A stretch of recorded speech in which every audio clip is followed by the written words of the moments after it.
Eu quem agradeço, boa noite a todos, boa noite Jorge, boa noite Eric, boa noite Francisco, André, Maria, Marcelo, Luciana, todos que estudam conosco. Me permitam parabenizar esta iniciativa de estudo desta obra fundamental da doutrina espírita, que é o Céu e o Inferno e a Justiça Divina. É uma alegria atender este convite e estarmos juntos neste momento sob a inspiração dos bons espíritos, para então proceder a essa análise. Que Deus nos conceda essa misericórdia, né, para a nossa iluminação, para o nosso progresso, ou via de progresso espiritual. Muito bom, então me permitam colocar de início que é a primeira página do capítulo reservado ao estudo dos chamados espíritos endurecidos. De acordo com o contexto, o propósito da obra O Céu e o Inferno, a Justiça Divina, segundo o Espiritismo, nós vamos investigar a vida no mundo espiritual, a vida na erraticidade para os espíritos que devem reencarnar e que passam um estágio, um tempo determinado, nós vamos observar com uma finalidade educativa, instrutiva, útil ao seu desenvolvimento, ao seu progresso neste ambiente que é diferenciado, que não está sob o mesmo ambiente físico, nem tampouco sob o mesmo campo psíquico que nos é natural aqui na Terra, nesse estágio de encarnação. Lá estamos desencarnados e as coisas se passam diferentemente. E nesta obra, Allan Kardec vai nos oferecer a seleção do ensino coletivo dos espíritos superiores, evidenciando as principais características que marcam o ciclo existencial passageiro dos espíritos errantes, nos mostrando como ocorre para cada um de nós a sujeição à justiça divina e aquilo que constitui o círculo das nossas percepções, das nossas sensações e maneiras pelas quais nós vamos progredindo em inteligência e em moralidade. Pois bem, então, com esse panorama, tratemos de definir o em que consistem os espíritos endurecidos, a título de introdução deste artigo que devemos examinar. Os amigos estão me escutando bem? Tranquilo, não é? Então, o espírito endurecido, quem é? Aquele que regressa ao mundo espiritual, desencarna, abandona o corpo físico falido e permanece, ao menos durante um certo tempo, com as mesmas ideias acanhadas, imperfeitas, com as suas manias, com uma obstinação no mal proceder, trazendo para si as consequências necessárias a essa constatação de que, muito embora tenha passado por uma transformação física drástica com o desencarne, isto não foi suficiente para submetê-lo a um desejável e natural processo psíquico, moral de refazimento, que o deve preparar para se melhorar, para galgar novas etapas do ciclo de progresso espiritual. Então, o espírito endurecido é aquele teimoso, não é, que não escuta ninguém, muito menos a sua própria consciência, da qual ele procura fugir, né, iludindo-se sobre as suas necessidades, sobre a sua situação, permanecendo, então, estagnado nessa fieira das ideias equivocadas, sem disposição nem mesmo para pôr em retrospecto as suas faltas cometidas na reencarnação que acaba de deixar. Então, é neste capítulo o perfil predominante dos exemplos que Kardec nos lega, de espíritos ditos endurecidos porque se obstinam nas velhas ideias, nas velhas maneiras divorciadas da lei divina, sem que possam chegar brevemente ao ciclo benfazejo do arrependimento e do desejo de reparação. Afinal, nesta obra, em síntese, é o que aprendemos. Por que morremos? Porque passamos pela erraticidade um período desencarnado no mundo espiritual, para fazer um juízo, para fazer uma reflexão, pondo em ênfase as faltas cometidas, as imperfeições acumuladas. Lá somos capazes, pelo pesar, né, pela reflexão, a chegar ao arrependimento, compreendendo a consequência ruim de termos feito o mal, de termos prosseguido com estas imperfeições, para então buscar os meios, via nova reencarnação, de aperfeiçoarmos, treinando, exercitando, praticando as perfeições ou virtudes que nos falta e procurando compensar o mal que fizemos outrora, reparando as faltas. Muito bem, o obstinado do endurecido, ele não consegue fazer esse movimento.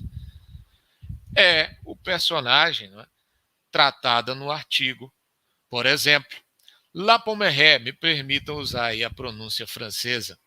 La Pommeraye é um espírito que se acha, então, obstinado no mal, no seu retorno ao mundo espiritual, e nos dá, então, uma ideia das percepções decorrentes dessa sua reticência moral, né, dessa sua teimosia em procurar ver a vida de outra maneira.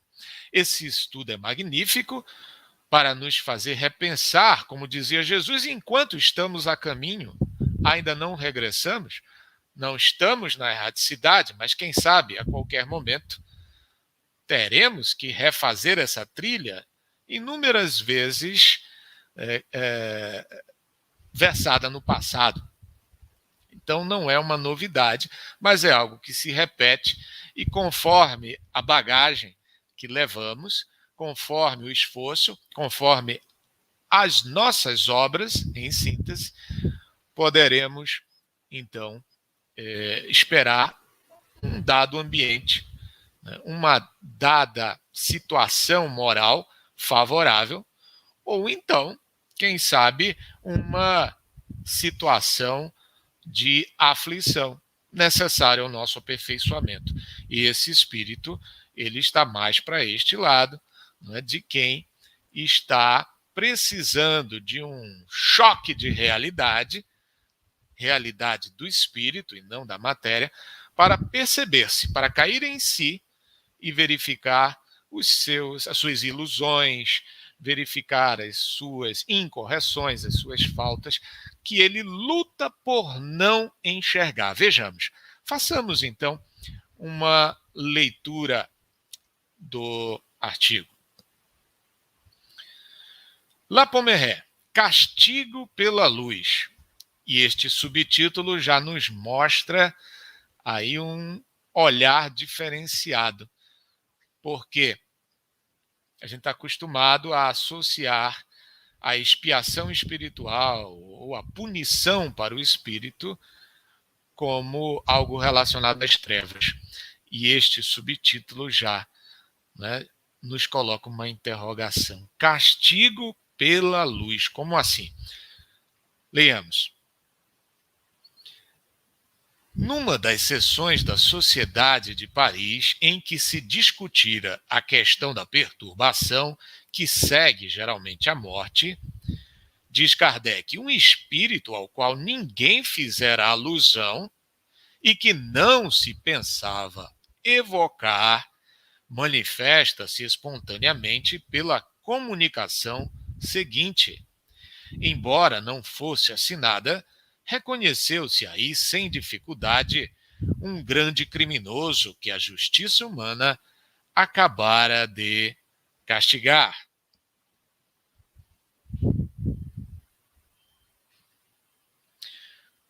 Então, o espírito, na sociedade de Kardec, começa a sua manifestação indagando: o que dizeis da perturbação? Por que essas palavras vãs? Vós sois sonhadores e utopistas. Ignorais perfeitamente as coisas das quais pretendeis ocupar-vos. Não, senhores, a perturbação não existe, exceto, talvez, nos vossos cérebros. Eu estou morto tão francamente quanto possível e vejo claro em mim a minha volta em toda parte. A vida é uma lúgubre comédia. Inábeis aqueles que são retirados da cena antes que a cortina caia. A morte é um terror, um castigo, um desejo, segundo a fraqueza ou a força daqueles que a temem, a enfrentam ou a imploram. Para todos, ela é uma amarga zombaria. A luz me ofusca e penetra como uma flecha pontiaguda a sutileza de meu ser. Castigaram-me com as trevas da prisão e acreditaram castigar-me com as trevas do túmulo ou aquelas sonhadas pelas superstições católicas. Pois bem, sois vós, senhores, que sofreis com a obscuridade, e eu, o degradado social, pairo acima de vós. Quero permanecer, eu, fortalecido pelo pensamento, desdenho dos avisos que soam à minha volta. Vejo claramente. Um crime é uma palavra. O crime existe em toda parte. Quando é executado por massas de homens, é glorificado. No particular, é banido. Absurdo. Não quero ser lastimado. Não peço nada. Basto-me a mim mesmo e saberei lutar contra esta odiosa luz. Aquele que ontem era um homem. Prossegue Kardec, tendo esta comunicação sido analisada na sessão seguinte, reconheceu-se no próprio cinismo da linguagem uma nova fase do castigo que aguarda o culpado. Com efeito, ao passo que uns estão mergulhados nas trevas ou num isolamento absoluto, outros suportam durante longos anos as angústias de sua última hora, ou creem estar ainda neste mundo. A luz brilha para este. Seu espírito goza da plenitude de suas faculdades. Ele sabe perfeitamente que morreu e não se queixa de nada. Não pede nenhuma assistência e desafia ainda as leis divinas e humanas. Então ele escaparia à punição? Não, mas a justiça de Deus cumpre-se de todas as formas, e o que causa a alegria de uns é para outros um tormento. Esta luz constitui o suplício contra o qual ele se obstina, e apesar de seu orgulho, ele o confessa quando diz: eu me basto e saberei lutar contra esta odiosa luz. E nesta outra fase, a luz me ofusca e penetra, como uma flecha pontiaguda, a sutileza de meu ser. Estas palavras, sutileza de meu ser, são características. Ele reconhece que seu corpo é fluídico e penetrável pela luz da qual não pode escapar, e essa luz o traspassa como uma flecha pontiaguda. Este espírito, prossegue Kardec, está colocado aqui entre os endurecidos porque ficou muito tempo sem manifestar o menor arrependimento. é um exemplo desta verdade que o progresso moral nem sempre acompanha o progresso intelectual. Pouco a pouco, no entanto, ele se emendou e mais tarde deu comunicações sabiamente ponderadas e instrutivas. Hoje em dia, ele pode ser colocado entre os espíritos arrependidos.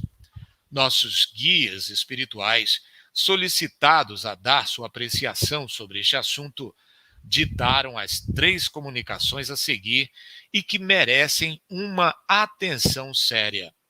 Então, vimos, primeiramente, a narrativa do espírito endurecido, Lapomeré, e agora 3 espíritos adiantados vêm nos dar explicações. Vejamos. A primeira.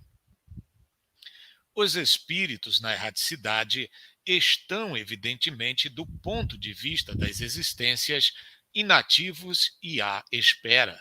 Porém, eles podem espiar, desde que seu orgulho, a tenacidade formidável renitente de seus erros, não os retenham no momento de sua ascensão progressiva. Tendes um exemplo terrível disso na última comunicação desse criminoso endurecido, se debatendo contra a justiça divina que o constrange após a justiça dos homens. Então, neste caso, a expiação, ou antes o sofrimento fatal que os oprime, em vez de lhes trazer proveito e fazê-los sentir o profundo significado das suas penas, exalta-os na revolta e fá-los lançar esses murmúrios que as Escrituras, na sua poética eloquência, chamam ranger de dentes, imagem por excelência, sinal do sofrimento abatido, mas insubmisso, perdido na dor, mas cuja revolta é ainda bastante forte para recusar reconhecer a verdade da pena e a verdade da recompensa. Os grandes erros continuam frequentemente e mesmo quase sempre no mundo dos espíritos, igualmente as grandes consciências criminosas. Ser ele mesmo, apesar de tudo, e pavonear-se diante do infinito, parece-se com essa cegueira do homem que contempla as estrelas e que as toma pelos arabescos de um teto, tal como o temiam os gauleses do tempo de Alexandre. Existe o infinito moral. Miserável, ínfimo é aquele que, sob o pretexto de continuar as lutas e as bravatas abjetas da terra, não vê mais longe no outro mundo do que via aqui embaixo. Aquele a cegueira, o desprezo dos outros, a egoísta e mesquinha personalidade e o cessar do progresso. É mais do que verdadeiro, ó homens, que há um acordo secreto entre a imortalidade de um nome puro deixado na terra e a imortalidade que guardam realmente os espíritos em suas provas sucessivas. Assina Lamennais. Segunda mensagem instrutiva.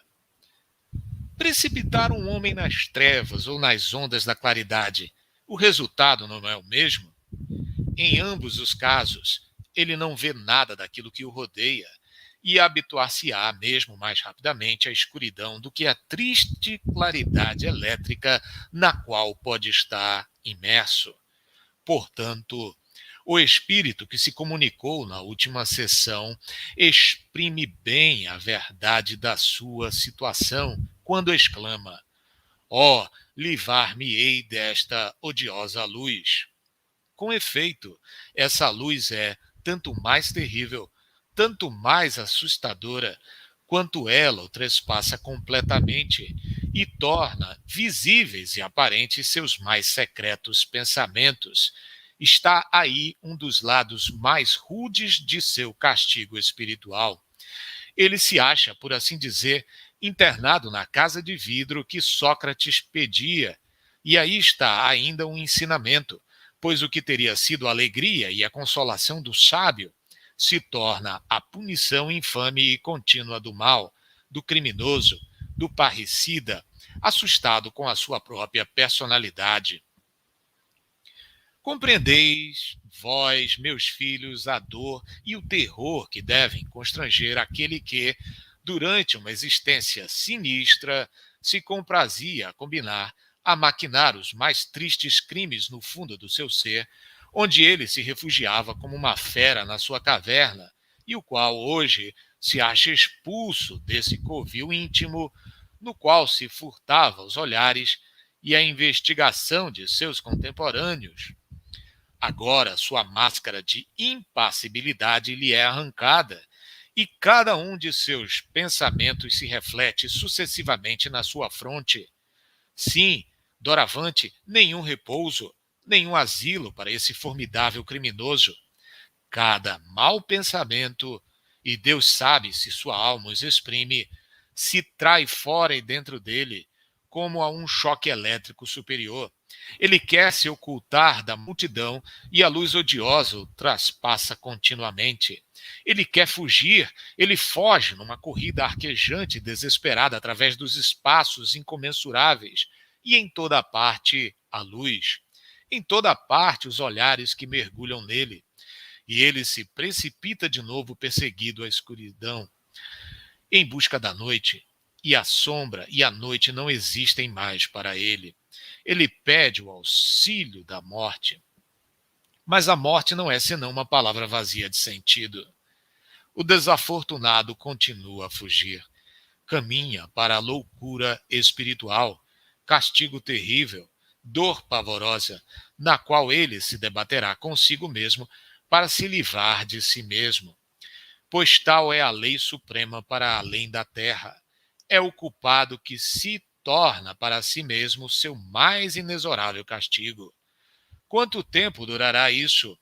Até a hora em que a sua vontade, por fim vencida, se curvar sob o aperto pungente do remorso, e em que sua fronte soberba se humilhar diante de suas vítimas apaziguadas e diante dos espíritos de justiça. E notai a alta lógica das leis imutáveis. Ainda nisso ele cumprirá o que escrevia nessa altiva comunicação, tão nítida, tão lúcida e tão tristemente plena de si mesmo, que ele deu sexta-feira passada, entregando-se por um ato de sua própria vontade. Assina Erasto.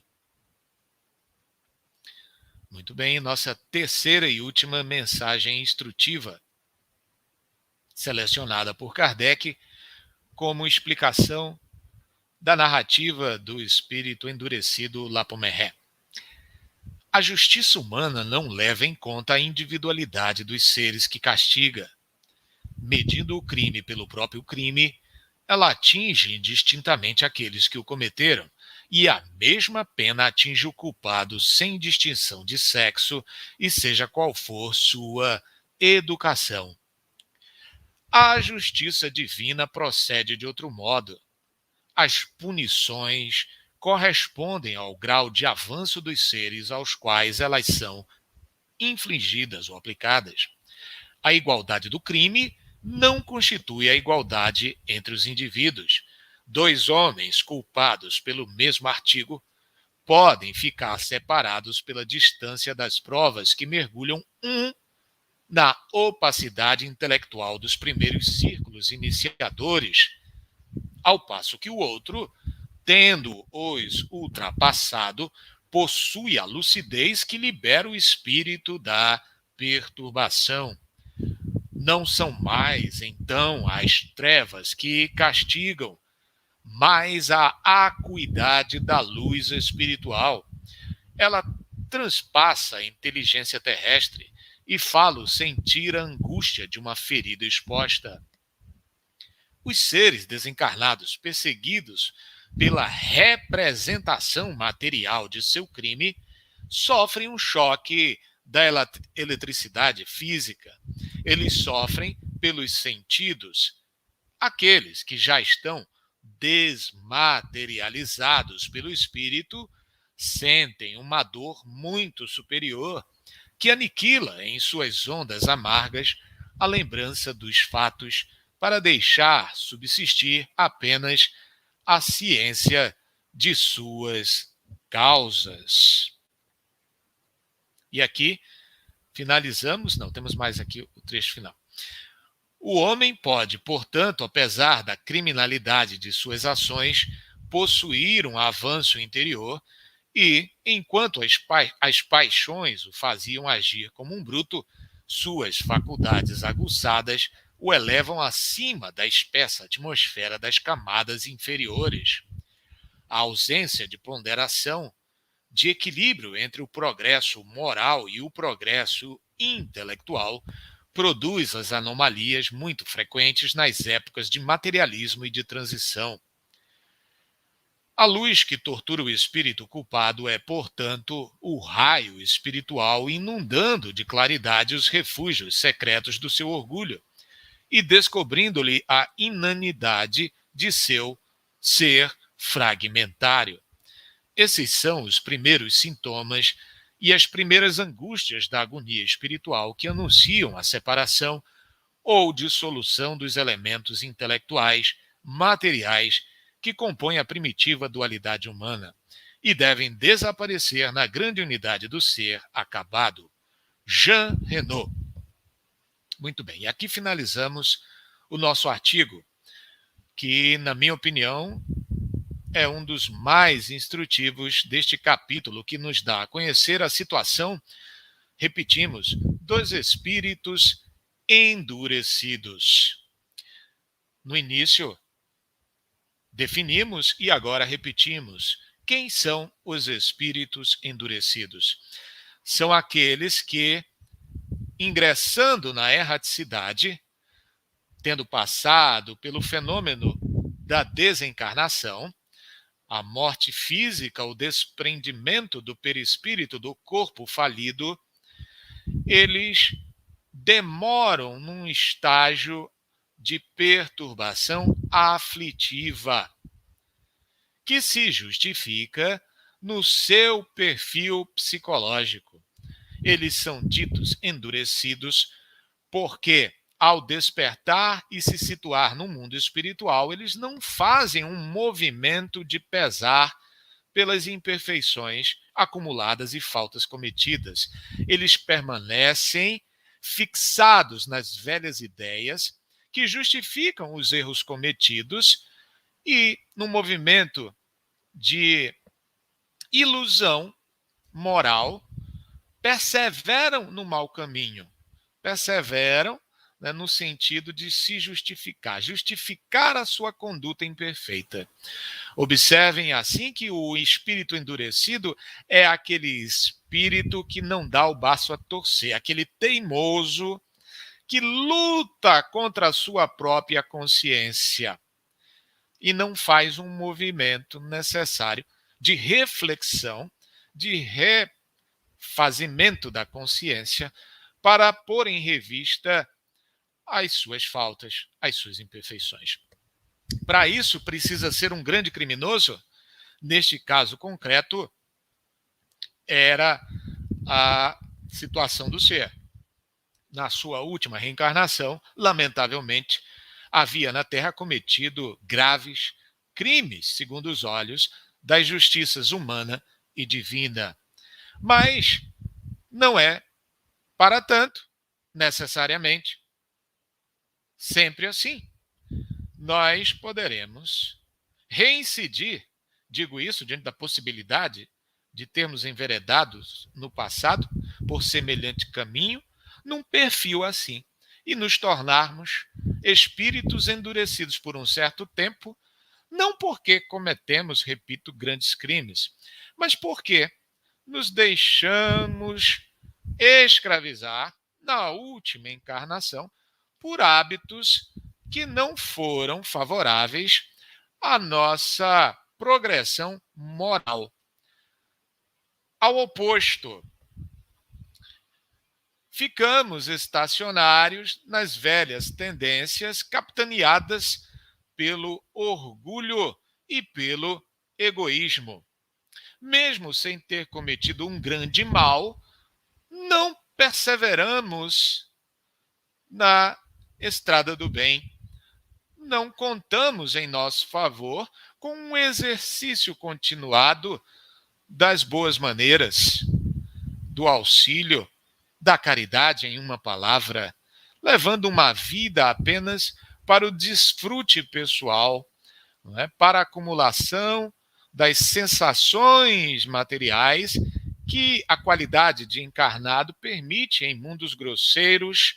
Cuidamos de satisfazer as nossas paixões, sem nos estudar, sem praticar o autoconhecimento para identificar nossos defeitos, nossas imperfeições acumuladas e, sobretudo, a nossa responsabilidade de procurar meios de eliminá-las, progressiva, paulatinamente, já no estágio de encarnação.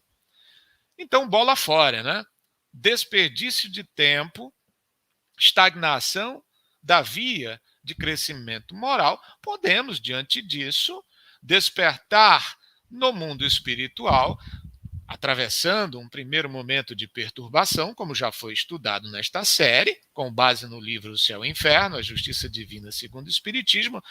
Poderemos nos submeter, em virtude disso, a um período subsequente chamado de expiação espiritual. Em que consiste esse período de expiação espiritual?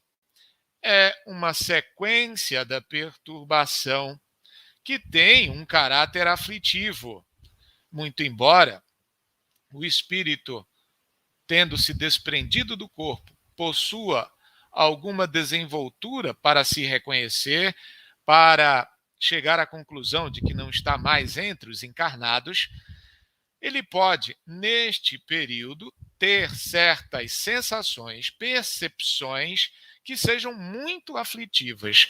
E nós denominamos esse período, então, de expiação espiritual. Porque essas sensações aflitivas, essas sensações perturbadoras, elas têm um propósito de fazer com que o ser consiga elucidar a relação de causa e efeito entre essas expiações que enfrenta no retorno da erraticidade e o mérito, ou melhor, o demérito das suas obras. Esse desperdício sem fazer o aprimoramento moral na reencarnação que deixa. Deus não castiga. Deus não é aquele velhinho irado, não é, sádico, que nos aplica caprichosamente castigos para a retribuição da nossa ignorância e nosso desleixo existencial. A justiça divina é fundamentalmente educativa. Então, este sofrimento, essa expiação que enfrentamos na erraticidade, é mais uma etapa educadora ou educativa. Ela tem uma utilidade providencial e ela consiste, nas palavras de São Luís em O Livro dos Espíritos, um cadinho de sofrimento para nos levar a elucidar as consequências negativas do nosso perfil psicológico, da nossa falta de boa vontade para o nosso progresso moral e intelectual na vida de encarnação. É uma espécie de termômetro para a gente sentir que não andou bem, que temos que desgostar dos nossos vícios. Imaginem se ficássemos numa situação de relativa felicidade no mundo espiritual. Não faríamos o retrospecto, o pesar, não é, a reflexão, o arrependimento e nem tampouco a vontade de progredir, de reparar as faltas. Nada disso acontece. Por que que isso acontece? Exatamente por um estímulo que Deus provê nessa expiação espiritual para nos conceder a oportunidade, pela aflição, de chegarmos à lucidez de espírito, né? Para dizer, do jeito que eu me conduzi, isso não foi bom para mim nem para os outros. Observo agora. Então, é preciso mudar, é preciso ressignificar, é preciso entender que infringir as leis divinas é que gerou essas consequências negativas. Se eu as observasse, eu seria feliz, como felizes são os bons espíritos que eu observo, que é dado a esses espíritos observarem quando estão nessa fase de expiação no mundo espiritual. O que acontece com o espírito endurecido? Ele, por mais que sofra, ele não faz esse reconhecimento, porque ele está tão cheio do orgulho que ele deixou acumular pelos seus hábitos negativos na última reencarnação, que ele, então, não se permite reconhecer-se em expiação. Ele não permite elucidar, chegar à conclusão de que a causa do seu sofrimento está nele próprio, na sua indisciplina, né, no seu pouco interesse em progredir, fazendo uso da encarnação nesse sentido.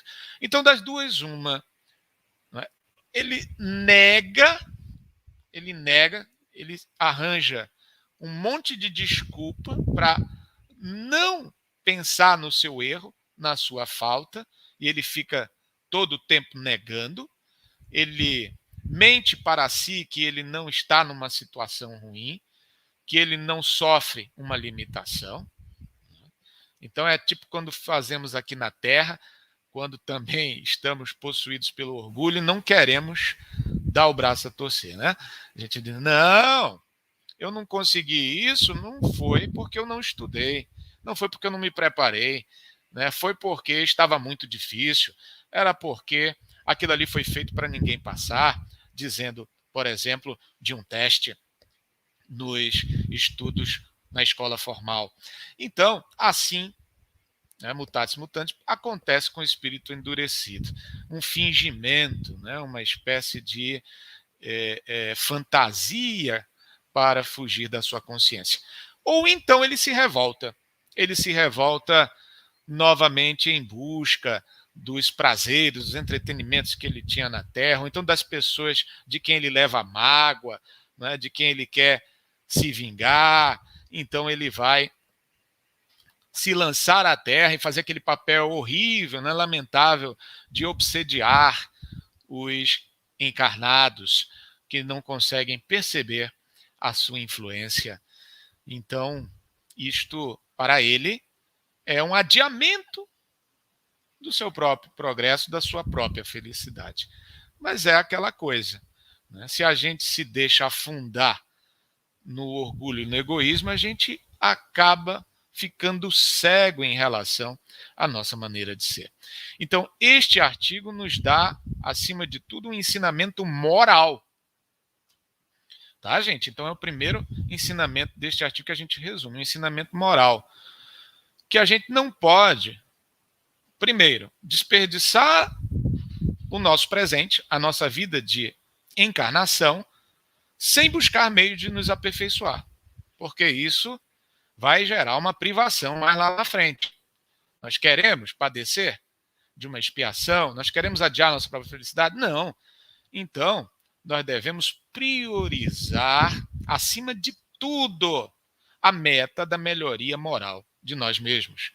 Nos observando, fazendo aquele exercício de autoconhecimento que Santo Agostinho expôs muito bem no seu texto transcrito para a questão 919A do Livro dos Espíritos, diariamente nos analisar quais nossos pensamentos predominantes, quais são nossos desejos, né, o fundamento das nossas escolhas, nossas ocupações. Então, tudo isso vigilantemente para não nos permitir adiar o exercício de progresso, identificando as nossas mais inclinações e vicissitudes. Se eu sei que eu sou orgulhoso, que eu sei que eu sou egoísta, eu não vou querer pagar mico de espírito endurecido no mundo espiritual amanhã, né? Tendo que arcar com um sofrimento maior. Então, o que eu tenho que fazer? Eu tenho que ser um aluno dócil, eu tenho que ser um aprendiz da vida, obediente às leis divinas e procurar, então, me corrigir, aproveitar a encarnação para fazer o bem, né, para cultivar a humildade, a paciência, a submissão, a resignação à vontade de Deus, conforme a situação que nos coloca, independentemente dos nossos esforços. Eu preciso perseverar em ser humilde, aberto ao perdão, fraterno, solidário. Tudo isso é chave para a felicidade futura e que não podemos adiar.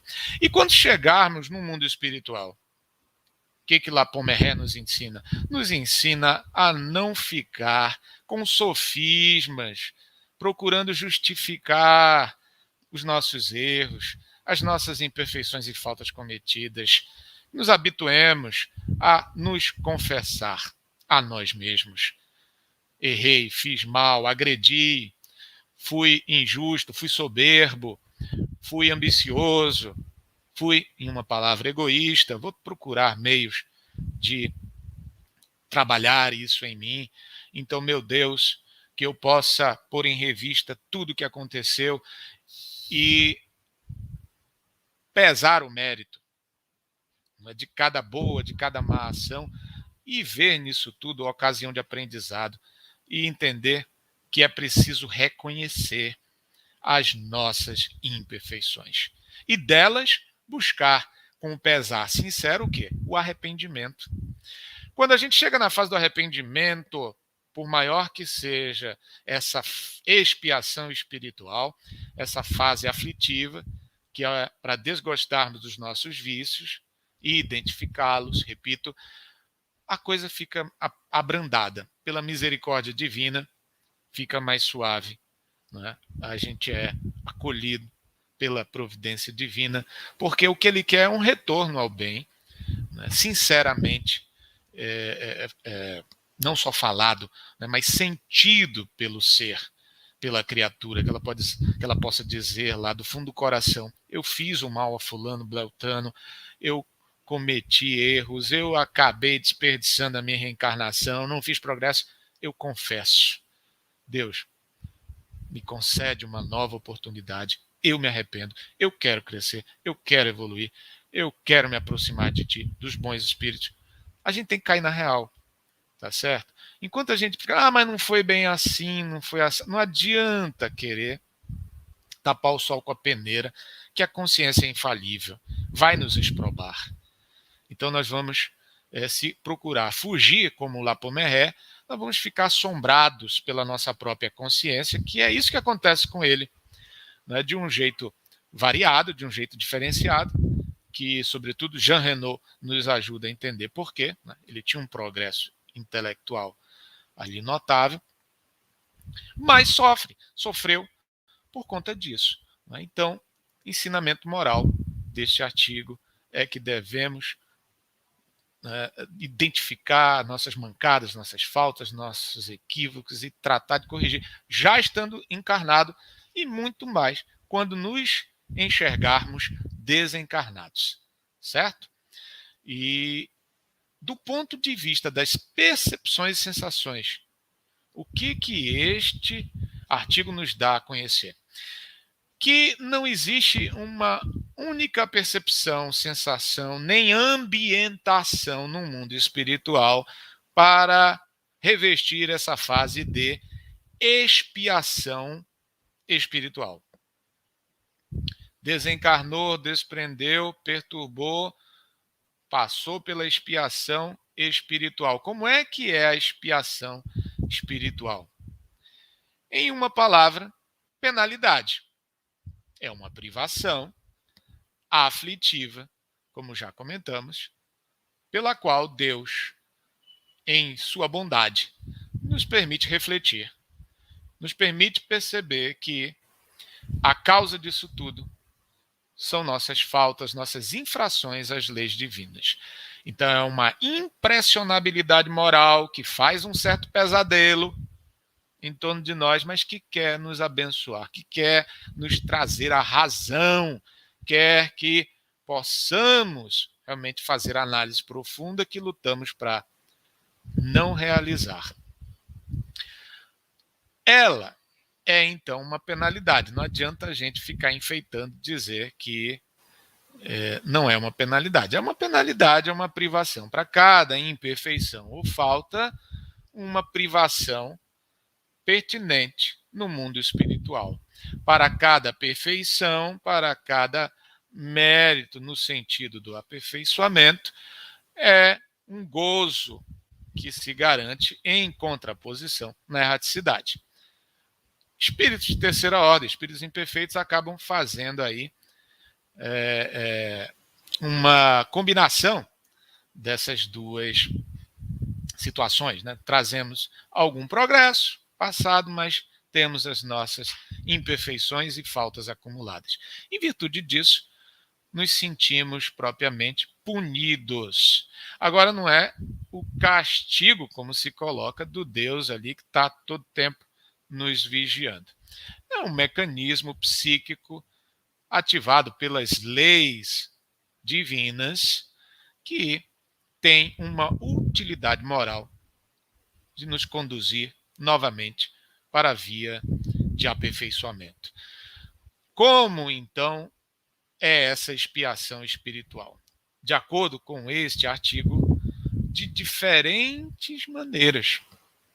As penalidades não são sempre as mesmas, mesmo quando a infração é da mesma natureza. É o que o artigo nos ensina. Quem cometeu homicídio pode ter variada sensação, percepção e expiação espiritual comparadamente ao Lapomeré. Algum de nós, achando-se ou tendo estado no passado, né, nessa situação, em vez de insulado em luz, como o Lapomeré, pode ter estado num ambiente escuro. Pode ter, por exemplo, avistado um vale de trevas, um charco, e com imagens apavorantes de seres, de pessoas sofrendo ou gritando em sua direção palavras de ordem. A que se deve tudo isso? Essa obra, O Céu e o Inferno, segundo o Espiritismo, desmistifica a hipótese de se tratar do encaminhamento de espíritos a diferentes salas, a diferentes habitações, a diferentes cidades, colônias, a diferentes lugares, cada qual reservado para um tipo de expiação espiritual. O processo não é idêntico ao da Terra. Na Terra, levam para presídios, para penitenciárias, que são várias, são diferentes, os criminosos que foram sentenciados, culpados. No mundo espiritual, como é um mundo imaterial, abstração feita aos fluidos, que é o revestimento material, etéreo, a atmosfera do mundo dos espíritos, lá existem os espíritos. Então, a coisa se processa de maneira diferenciada. Eu tenho 5 minutos, não é isso, meus amigos?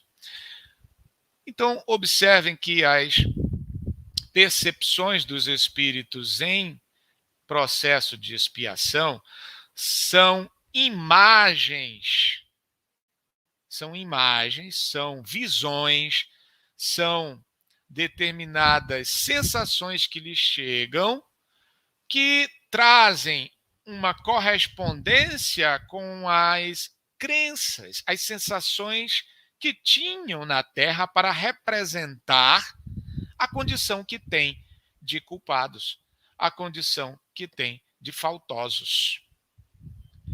Então, digamos, alguém da igreja pode acreditar-se no inferno porque se sente ou é levado a se sentir como alguém que cometeu graves faltas. Da mesma maneira, alguém que cultiva a leitura da série André Luiz pode imediatamente se reconhecer e ter imagens de umbral. E assim sucessivamente, para outros, o Tártaro, para outros, as trevas, enfim, diversos nomes que espelham a crença que tinham na Terra sobre lugares, sobre ambientes, sobre sensações próprias de pessoas que cometeram falta, que se sentem culpadas perante Deus, perante a justiça. E as aparências disso tudo, nós sabemos, em Espiritismo, pelo processo de criação fluídica do pensamento, começa a cercar o espírito. Essas imagens se projetam no seu perispírito, do perispírito para os fluidos ambientais que cercam os espíritos em semelhante padrão de pensamentos, e isso aí cria todo um cenário, né, que tem origem onde? No interior do ser. E aí o Espiritismo nos mostra: o céu e o inferno não passam de estados de consciência. Não passam senão daquilo que criamos de dentro de nós para representar aquilo que devemos desgostar, aquilo que devemos trabalhar novamente em busca de aperfeiçoamento. Então, uns realmente se situarão no escuro, né, nas trevas, mas esse espírito, muito diferentemente, foi insulado por uma poderosa luz. O que significa essa variação? Esse espírito, pelo seu adiantamento moral, ele adquiriu a habilidade de se livrar de algumas criações fluídicas do pensamento correspondentes a essas imagens. Ele percebeu o processo do laboratório do mundo espiritual, lá no mundo dos espíritos. Então, de certa forma, por um arroubo de vontade, ele que era obstinado, teimoso, ele conseguia se livrar de algumas, vamos dizer assim, massas fluídicas com esse conteúdo de obscuridade. Mas vejam que nem por isso ele se livrou de outras tantas que trouxeram para ele essa luz espiritual e com ela uma sensação que é própria deste período, que é a culpa, a sensação de algo de mal feito no contexto da sua obra existencial. E isto não é menos aflitivo, como o texto nos dá a entender. Então, outros tantos podem, de maneira parecida como esse espírito, acordar no meio de gente, pode acordar na casa, percebendo-se na casa onde vivia encarnado outrora. Não importa. Isto pode acontecer pela sua condição intelectual, pela sua condição de adaptação no mundo espiritual. Mas de uma coisa ele jamais se livra nessa fase de expiação, que é a sensação de pesar e de remorso. E isso, seja na luz, seja em trevas, seja com ambientação espiritual ou ambientação terrena, ele deve adquirir, porque o propósito dessa fase é este, né, de chegar a um arrependimento pela conscientização da falta, que vem com a culpa, que vem com o remorso.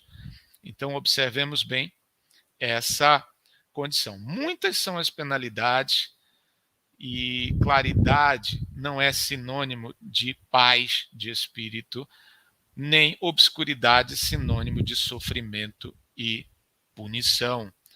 Tudo é muito relativo, porque acima das aparências tem que saber o que passa pelo espírito, o que passa pela consciência, porque o que traz o chamado céu é a consciência que está tranquila porque não tem nenhuma falta a revisitar. Ao passo que aquele que se sente tranquilo, seja qual for a percepção que lhe chega, é alguém, né, nesse sentido, que, diferentemente daquele que passa por aflições, vem tendo alucinações. Alucinações é algo que não podemos usar porque vai trazer confusão. Tem visões que são aflitivas, angustiantes e que são invariavelmente, para o bom observador, acompanhada dessa crise de consciência, dessa lembrança de um mal realizado e que é preciso ressignificar, que é preciso corrigir. Em primeiro lugar, pelo arrependimento, segundo, pelo desejo de reparação. E, posteriormente, numa nova reencarnação, com novas provas, a reparação efetiva e a reabilitação pelo aprimoramento. Meus amigos, eu já falei demais, então me coloco aqui à disposição para mais observações, e nós temos várias a fazer nesses parágrafos aqui, porque este artigo é muito instrutivo. Muito obrigado pela atenção de todos e sigamos. Muito excelente as colocações, Rui. Muito bom mesmo esse artigo. E realmente, como você bem disse, esse artigo traz algo contraintuitivo para a gente a princípio, né, a expiação pela luz. Mas como a gente viu, nesse estado de perturbação, né, e de expiação, alguns espíritos ficam realmente nesse estado de ilusão, né? E esse espírito ele ficou nesse estado como que ofuscado, né? Como quando a gente vê uma luz muito forte, a gente ficou ofuscado com essa visão. Foi o caso dele, né? E aquilo era uma expiação para ele, né? Então, há espíritos que podem ficar na luz, outros nas trevas, né? E isso pode ser também analogias, metáforas que os espíritos utilizam para explicar a sua situação, né?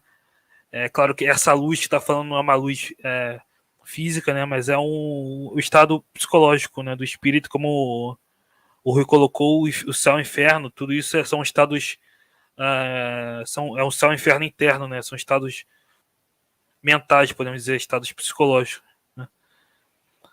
E é relativo para cada um, né? Alguns espíritos se dizem nas trevas, outros na luz, né? E pode ser uma expiação de uma forma ou de outra, né? E, enfim. Antes de ler os comentários aqui, eu queria perguntar se o Jorge tem alguma colocação também. Continuar, né, o que o Rui falou, que você falou, é aquilo que a gente vem estudando, né? A ideia é o seguinte: o que nós somos, nós levamos, né, para a vida espiritual. E o que nós temos material, deixamos aqui. Então, quando a gente está nesse processo de desencarne, nesse processo de transição aí, a gente começa, como a gente já falou algumas vezes, a descortinar, né? A gente acaba tirando o véu daquilo que a gente fingia não ver ou não queria ver. Então, quando acontece isso, quando a gente chega na reticidade, a gente vê que o culpado disso somos nós mesmos. E quando a gente vê que nós somos o culpado disso, nós colocamos a botar a culpa em alguém para nós não sermos o culpado. A gente quer, de repente, se autodefender. A vítima que sou eu. Isso que está acontecendo é porque eu sou uma vítima. Isso a gente tem aqui até encarnado. Mas quando a gente chega na parte que a gente está desencarnado, a gente vê que não tem o corpo para esconder isso. Então a gente fala que não somos nós. Isso aí se chama-se a nossa parte, a nossa covardia pela gente não, por nós não termos conhecimento, né, a responsabilidade, às vezes até começamos a ter conhecimento, mas não temos a responsabilidade, o moral, né? Então isso tudo gera esses conflitos e a gente vai botando culpa nos outros até chegar ao ponto de falar assim, não tem mais jeito, o culpado sou eu. Então é bom que a gente já tenha esse conhecimento aqui, porque quando chegar na reticidade, a gente vai falar assim, né? Deus, perdoa, me perdoa.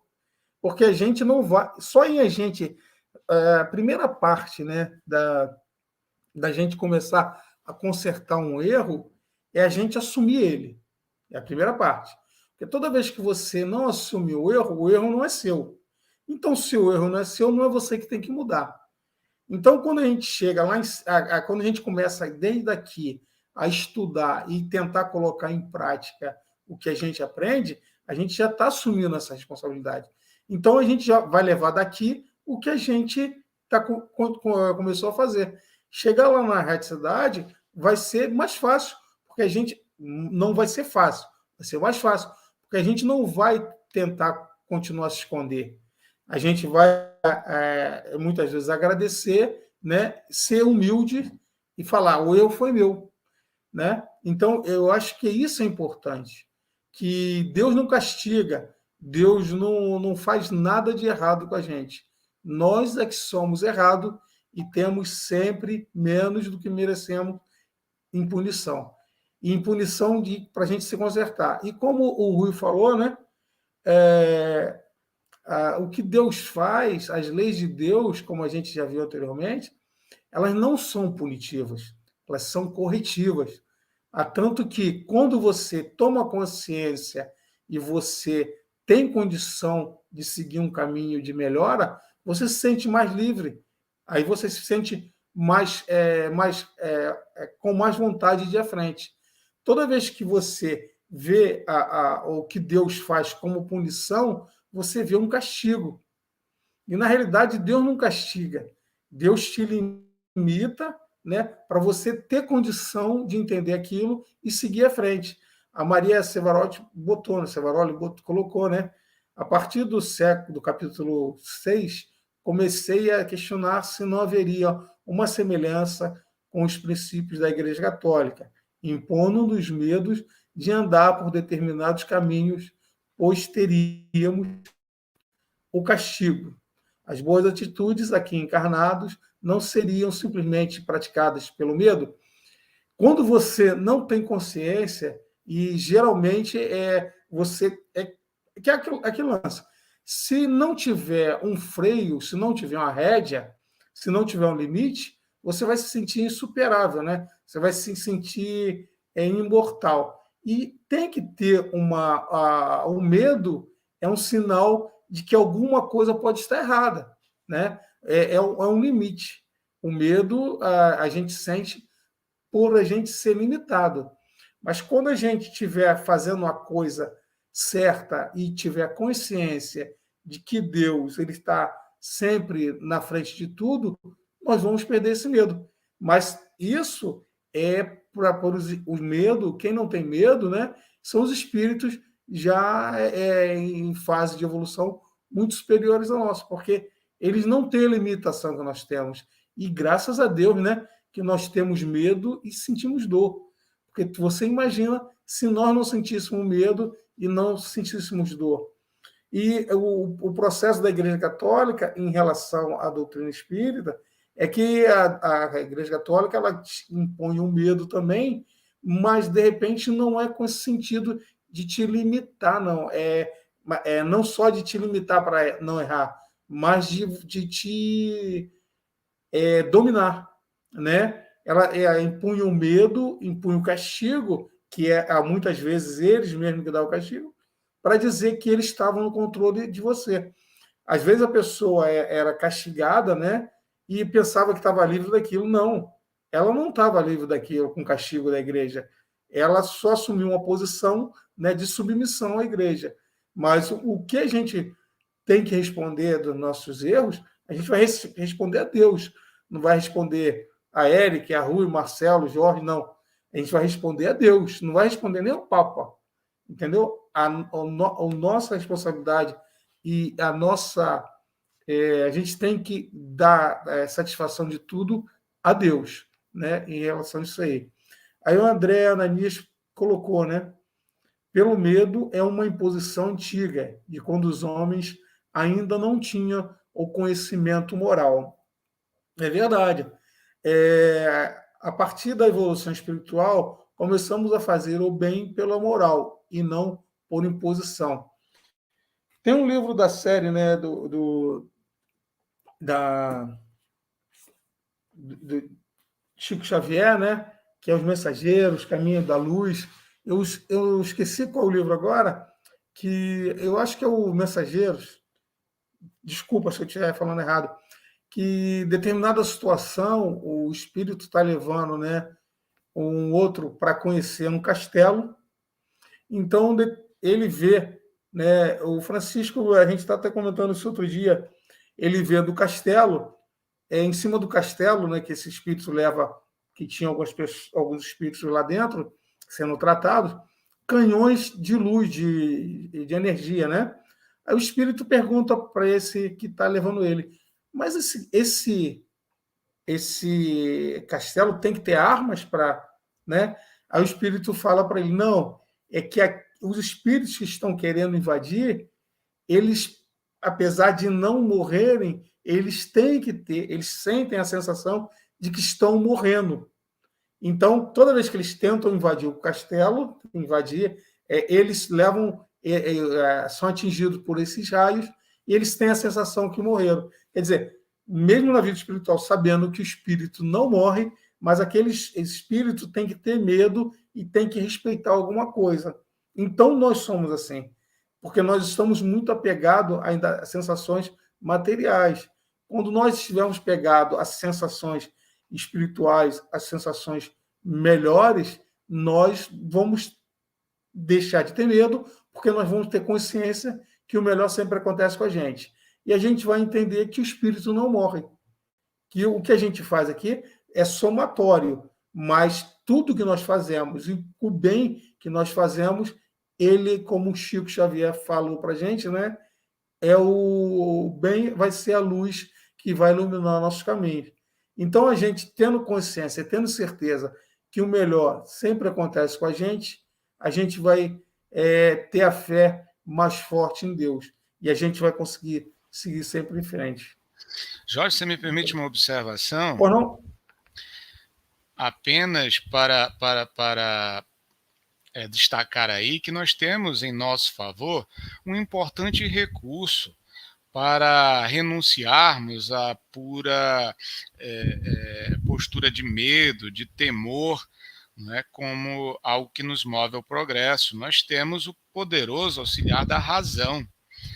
Né? Então, essa razão que Deus nos concede como fruto do nosso progresso espiritual é um elemento que nos leva a aproximar de Deus, conhecendo o que Ele deseja de nós, os porquês dos melhores procederes, distintamente daqueles que são faltosos, que são divorciados das suas leis. Então, um trabalho de compreensão que nos leva à emancipação espiritual. Não precisa ter medo, porque nós vamos conhecendo a lei de Deus e chegando pelo raciocínio a conceber tudo de útil, tudo de bom que esta lei nos assegura numa linha, né, de adequação racional.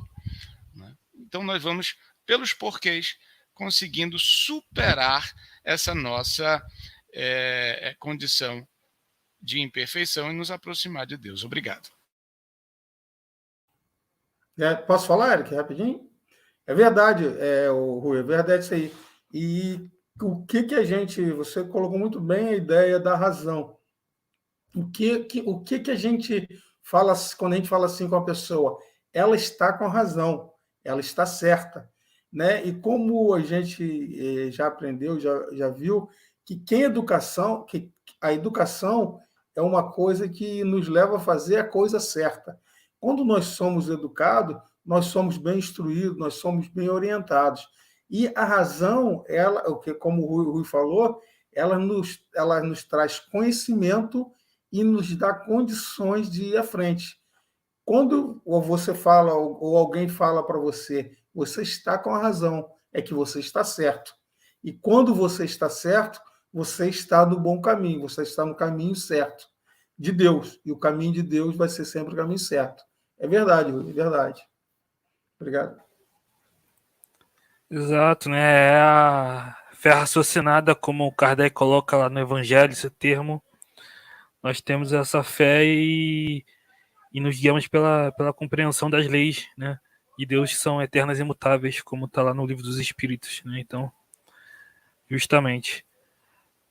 E como coloca o Espírito da Verdade, né? Amai-vos e instruí-vos, né? Então, a instrução, a razão, vai nos guiar também. Então, o Jorge já colocou alguns comentários. Tem os comentários aqui também do Francisco, que a gente não leu. Ele comentou que Kardec observou que, embora tendo uma linguagem de extremo deboche, nos trouxe grandes ensinamentos.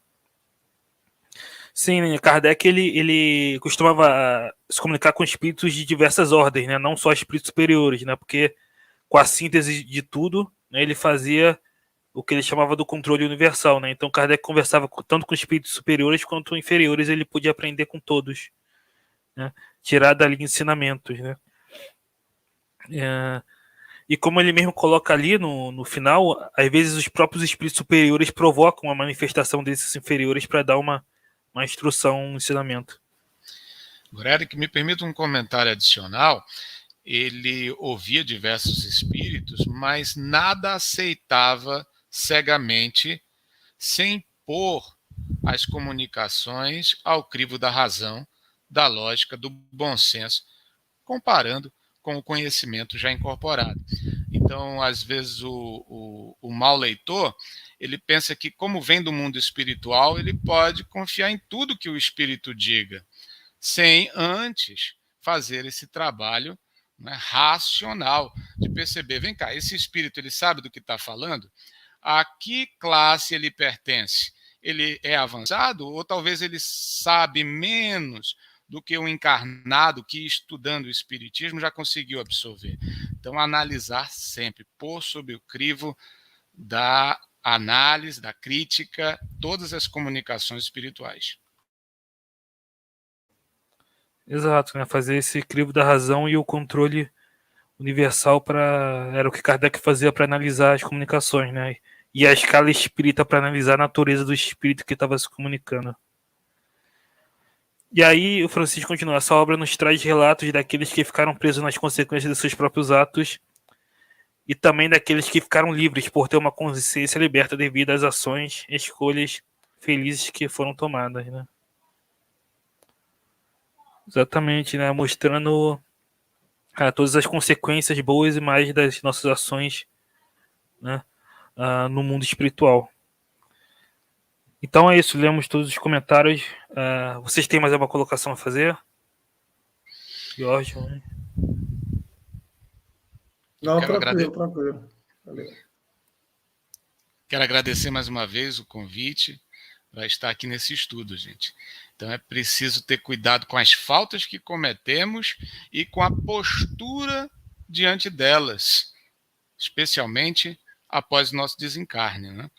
Esse espírito, os espíritos endurecidos, não só erraram, mas se cegaram ao erro, não permitindo-se confessar a si mesmo para chegar a esse trabalho de conscientização pelo arrependimento, uma situação favorável de nova oportunidade, novas provas para evoluir.